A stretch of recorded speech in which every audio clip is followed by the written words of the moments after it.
introduce an announcement. Most probably David Harris, the chief executive of the American Jewish Committee, will speak here on the 13th of March.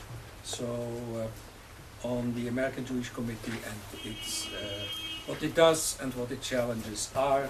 We hope to firm it up in the coming days that you'll receive an invitation. I think looking at the founder of the Institute's portrait there, late Professor Dan Lazar, I think he would have been particularly pleased today, as he himself was a Jewish Renaissance scholar who dealt with many, many fields.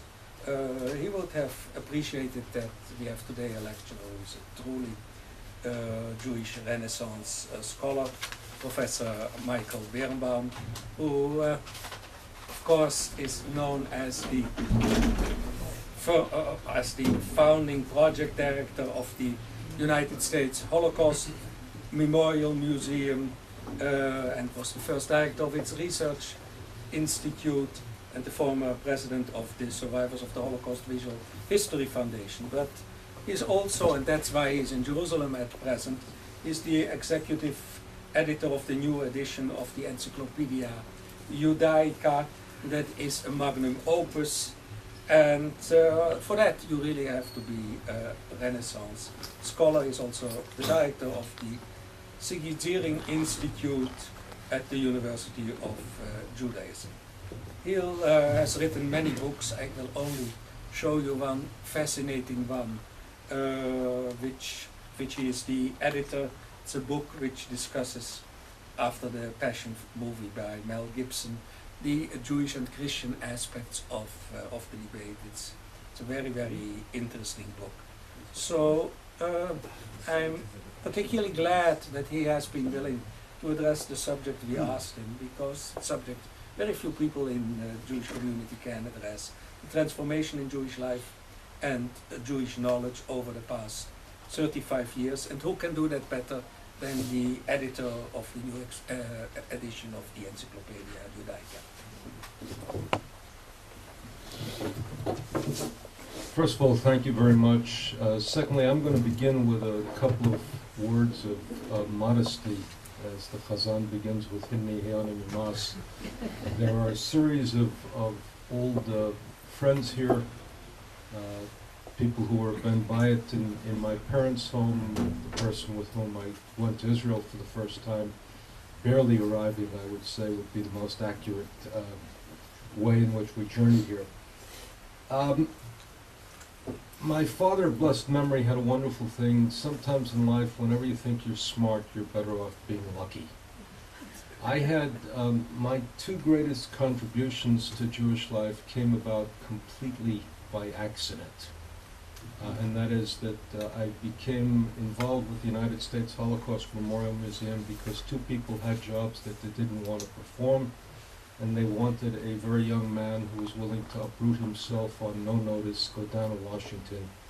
And I came back to it years later when, after 4 failures with people who knew museums but didn't know the Shoah, they figured they would take someone who knew the Shoah and could learn museums, and then I learned museums. The reason I say that is because I came to the encyclopedia also thoroughly by accident. The encyclopedia began in the 1920s in Germany, and therefore when we say this, we have to think of the whole thrust of Jewish history. The founder of the encyclopedia was Nachum Goldman, and they began with, I think, 11 volumes in Germany until Hitler came to power, and then the project died. What happened then is, in the 1960s, he revised the project, and the encyclopedia was published in Israel in 1972. It gained a monumental status. It was named one of the most significant works of humanities scholarship of the 20th century. In fact, it was even named one of the tremendous works of humanities of the second millennium. So that the responsibility in tackling a redoing of the encyclopedia was massive. I came into it when Macmillan, that was in partners with, let me step back. There's one man in Jerusalem by the name of Yosh Gafni who has figured out how to make a living off the genius of Jerusalem. And it takes a good deal of skill because in reality, Yosh Gafni produces encyclopedias because there are more people in this city per capita who know more things about more things than anywhere else on the face of the earth. And that says something about Jerusalem, and he has been in the encyclopedia business. When Macmillan and Keter entered into a partnership, they turned to Gafni to get the encyclopedia done. He used the one continuity between the old EJ and the new one, which is Fred Skolnick, who is neither a professor nor even a college graduate, but an old-fashioned intellectual who has read everything, studied everything, and knows everything. Macmillan, in order to invest, sent off a request to 10 people to review the encyclopedia and say what's missing. And they came to the conclusion that they needed an American editor. In fact, the term they used, it needs a greater acceptance of the reality of the diaspora. And because the 72 encyclopedia was written in the great confidence that characterized Israel in the late 60s, early 70s, in the post-Six Day War period. And so they debated over American editors, each vetoing everything, and I accidentally had done a book with the two people who were involved in it, so they both spoke nicely about me. I did not begin with an encyclopedic knowledge of the Jewish people and Jewish history and Jewish learning. I now am probably one of very few people who has read the old EJ and the new EJ. So considering what I have not forgotten, I have learned a good deal. Question becomes, let's put something in time and place, because perhaps when you begin to rework a work that is 35 years old, you have to ask yourself, what was 35 years ago? 35 years ago, Israel was a relatively small percentage of the Jewish people in a small country. German Jewry was no longer and defunct. The American Jewish community was an urbanized community living in urban areas. New York had roughly 45% of the American Jewish community in the suburban New York area. And a whole range there, in terms of the Association of Jewish Studies, had about a dozen members at that point, or 15 members. And Jewish studies was found primarily in seminaries.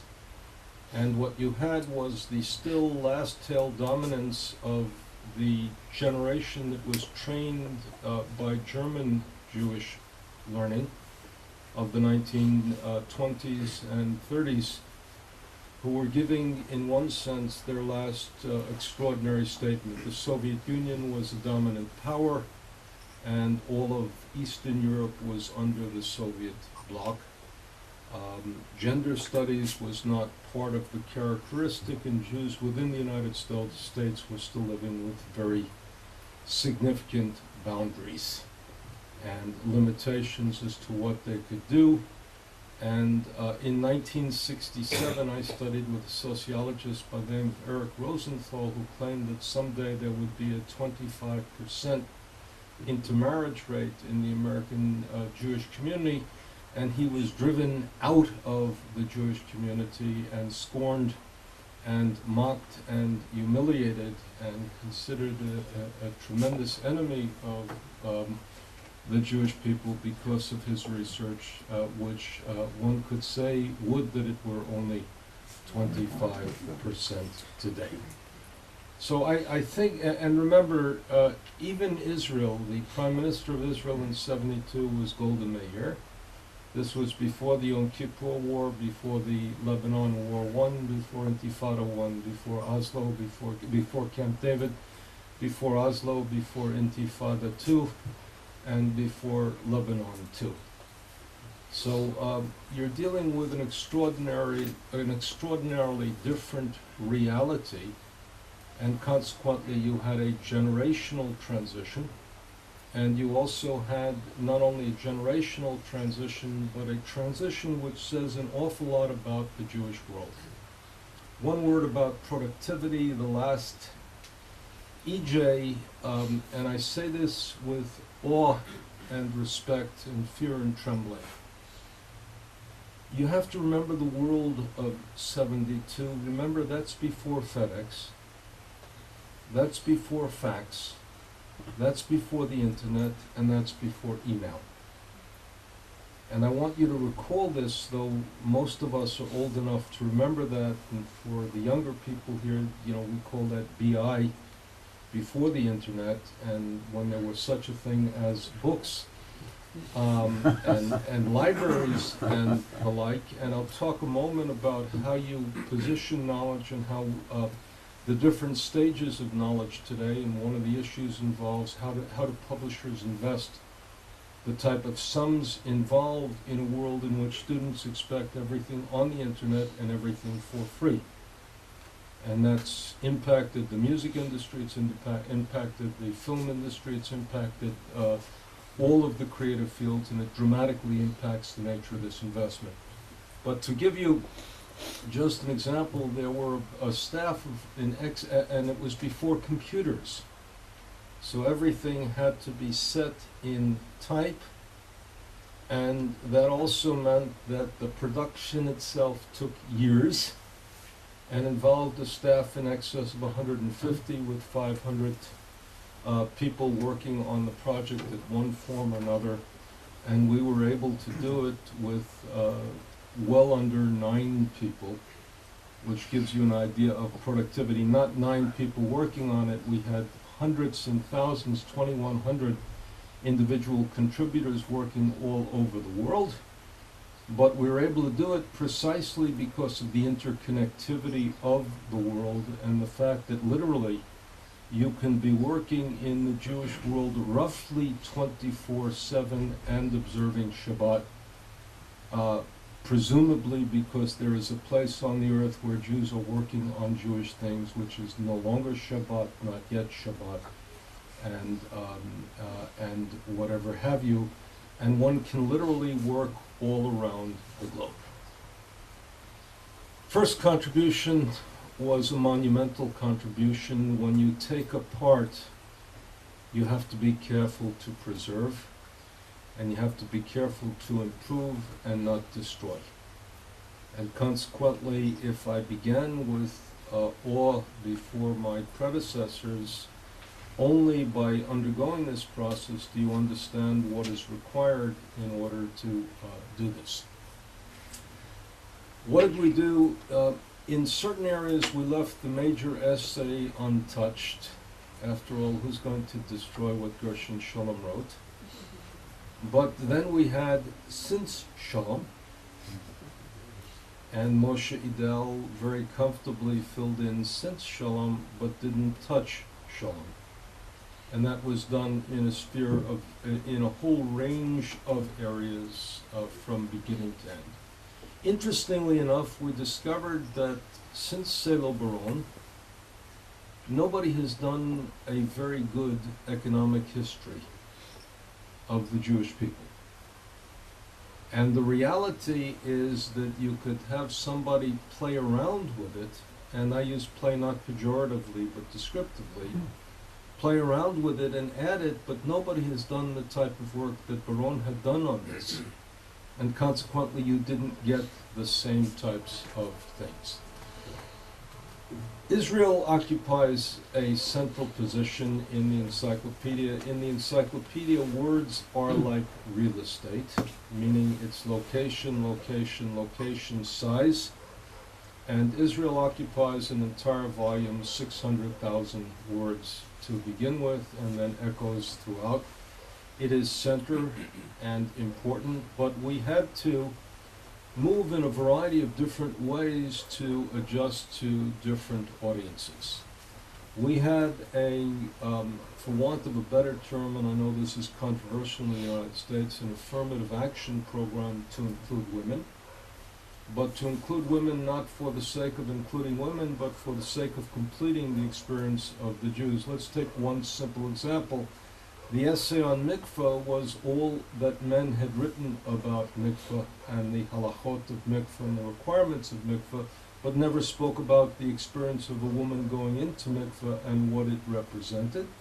The experience on tefillot did not include, the essay on tefillot did not include tchinot, and a whole range of things were done to include women.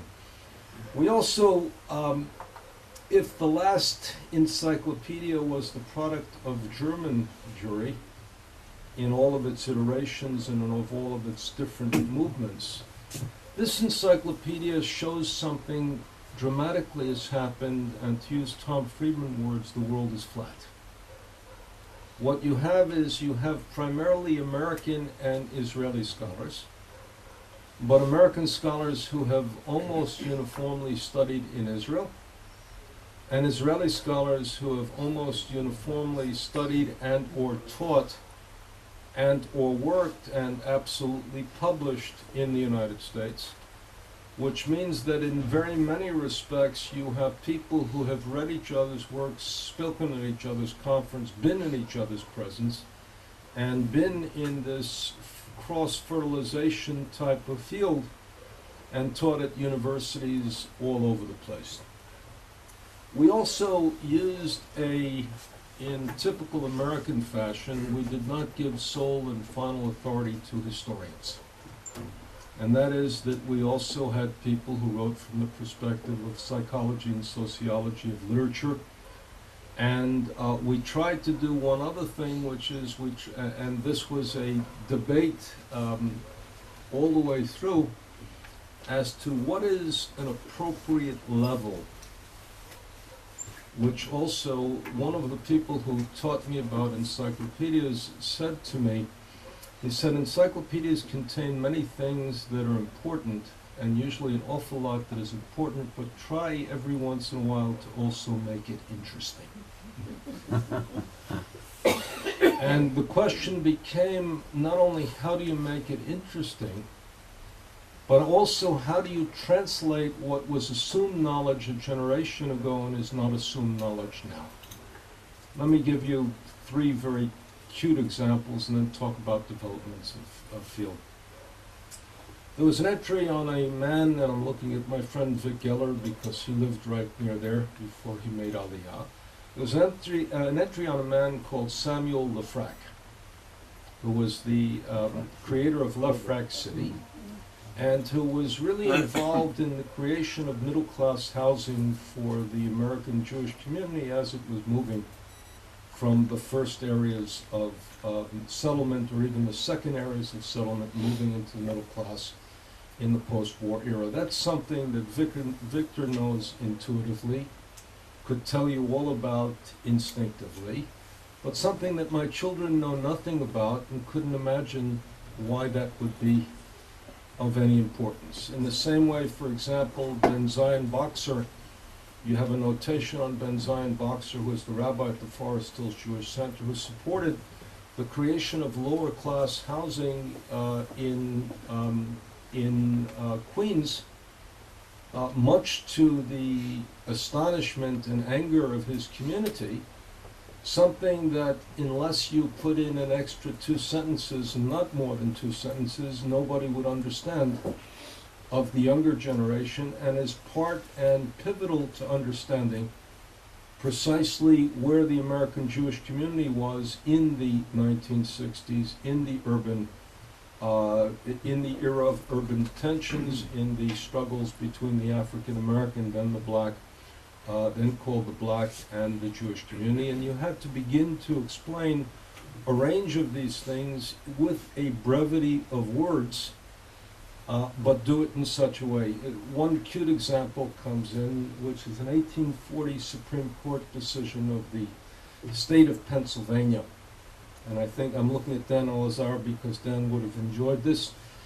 It was a man who had converted to Judaism, and his family tried to have him declared insane.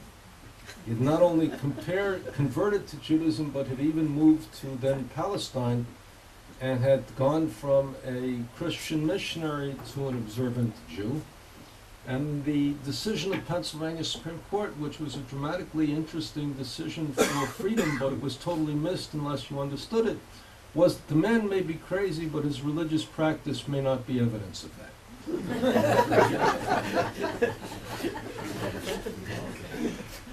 And that is that the fact that it was sent back, it was literally sent back to court, saying that you must omit, because of freedom of religion in the United States, all mention of religious praxis before having this man declared or not declared insane. Now, if you, how did we come across this? I read the old article, and it didn't make sense. And I said, throw the guy out, not important. Then I called a lawyer friend of mine, and I said, do me a favor, can you look up the 1845 or something case from the Pennsylvania Supreme Court? Calls me back in he said, are you crazy? Calls me back in 3 hours. He said, this is the most fascinating decision I've ever read. And it is. But again, unless you present the other details, you would not have an idea. In certain areas, fields develop dramatically, and I look at a Supreme Court, former Supreme Court Justice. Menachem alone pioneered the field of Hamishpat Ivri, but what he had now was an extra 40 years of the migration of Jewish law into Israeli secular law. He had fields of inquiry and interest that never existed before. For example, the whole range of decisions regarding medical ethics.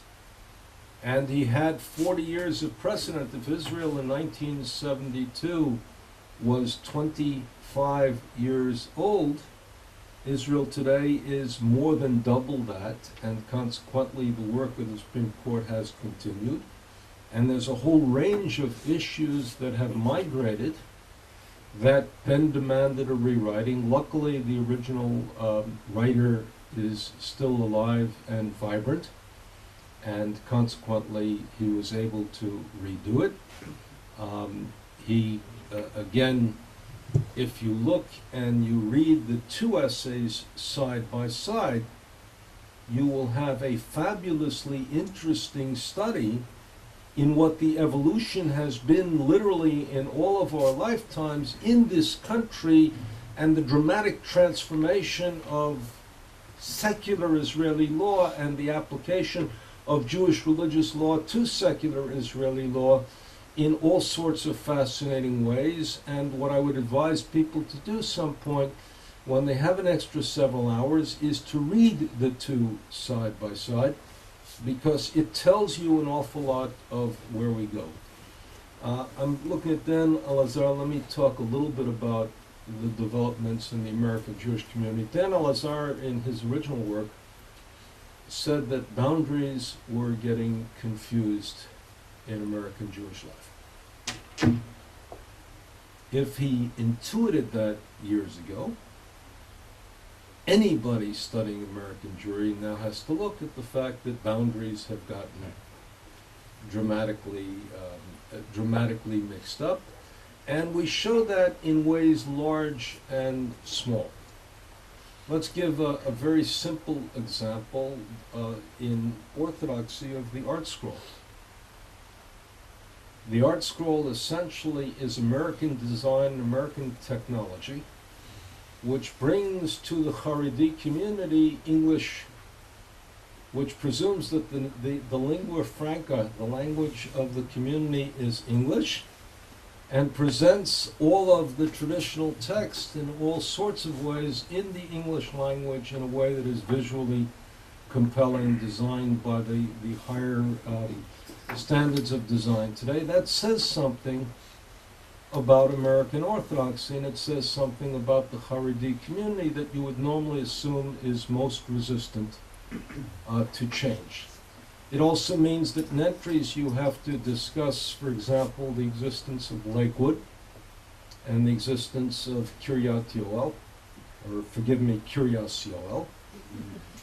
And you also have to discuss the division in Rockland County of the highway that cuts the Orthodox from the the ultra-Orthodox or the Haredi community from the non-Haredi community and all of that. You must also discuss the tensions involved over the issue of Eruv, because all of a sudden you have that as well.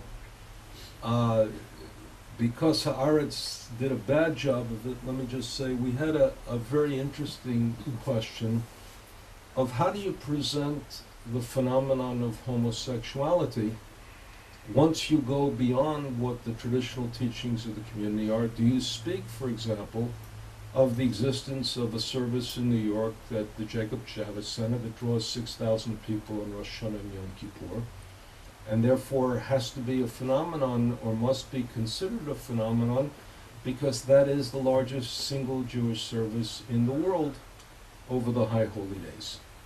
And how do you present that, and what do you do with it, and how do you look at the boundaries and at the issues associated with that, and how do you do it in such a way that the encyclopedia presents controversy without itself being controversial? And that I learned this a long time ago, that you can present controversy without being controversial, and that you have to present controversy, otherwise you won't understand the life of the Jewish community, which is that. We had 2 more generations of rabbis, 2 more generations of scholars and thinkers. We had the emergence of the university as the locale for Jewish studies and Jewish scholarship and Jewish learning. We had also the vivid and dynamic growth in orthodoxy to include and to present and to shape. And we also had to move away from categories that were simplistic. Read the old essay on Menachem Mendel Schneerson. First of all, we had to decide to put in a date of death, which I presume is not controversial in this room. But we had to present that and also indicate what that was. But essentially, the old essay said Menachem Mendel Schneerson never went to Israel. But you have to put that in context, which is he only once left Brooklyn after he arrived there. He once went to a Lubavitch camp 100 miles outside of New York City. The only other time he ever left the city of the borough of Brooklyn was to go right over the border to Queens to visit the grave of his predecessor and to visit the grave of his wife.